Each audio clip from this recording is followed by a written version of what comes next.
আসসালামু আলাইকুম। দুপুরে লাউ দিয়ে চিংড়ি মাছ দিয়ে রান্না করব। এটা মাছের তেল, মাছ ভাজি করছি, তেলগুলো রয়ে গেছে, তেলগুলো দিয়ে লাউটা রান্না করে ফেলবো। তেলের ভিতরে মাছটা ভেজে নিব, চিংড়ি মাছটা ভেজে নিলে একটু গ্রান কয়। এখানে পেঁয়াজ আর কাঁচামরিচ দিয়ে দিছি, কাঁচামরিচটা বেশি দিব।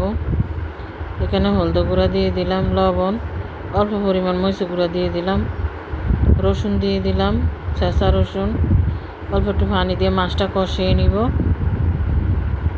কষানো হয়ে গেছে, লাউটা দিয়ে দিব। লাউটা আগে কেটে ধুয়ে পরিষ্কার করে নিয়ে রাখছি।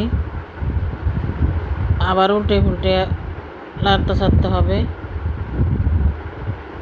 এই সময় গরমের ভিতরে লাউ রান্না করে খাইলে পেট ঠান্ডা থাকবে।